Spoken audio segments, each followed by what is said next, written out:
Ka nisur me një gest simbolik dita 14 e protestës së qytetarëve në Tiranë për rrëzimin e qeverisë Rama.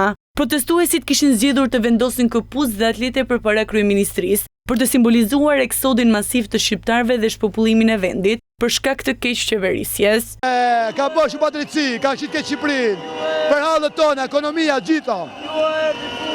Edhe e hesim këtu Izraelit, ta blerë Ramën, edhe Salin e ka falas.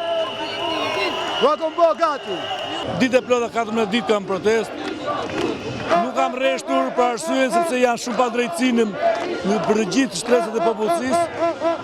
Dhe mbas mos reagimit të zotit kryeministër, normalisht rinia kërkon ndryshimin ose të qeverisë ose të gjithë projekt ligje që ka ngritur në kundra gjithë popullit shqiptar.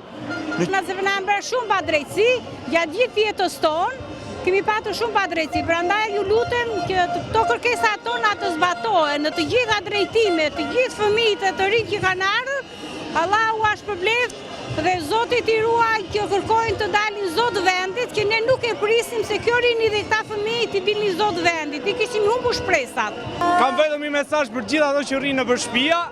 Shpresoj fort, edhe uroj fort që t'ju bij hall nëpër spitale, edhe ta shihni se ç'a bëhet ky shtet korruptum. Kaq. Ramës është një qeveri më korrekte.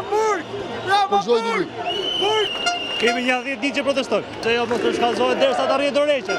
Por besoj që për te kanë dalë gjithë, kështu që dëgjoj, një i çmendur që të gjithë i çmend, s'ka se si të reagoj. Ne duhet ta hedhim këtë çmendur ta çojmë në vendin që i takon. Prej 2 javësh, qytetarët janë bërë pjesë e një lëvizje që ka kaluar prej kohësh ku fitet një kauze të vetme mjedisore. Kërkesat për ndalimin e projektit në Zvërnes janë zëvendësuar nga thirrje të hapura politike, ku në qendër qëndrojnë ndërheqja e kryeministrit Edi Rama, zgjedhjet e parakohshme dhe nevoja për një klasë të re politike.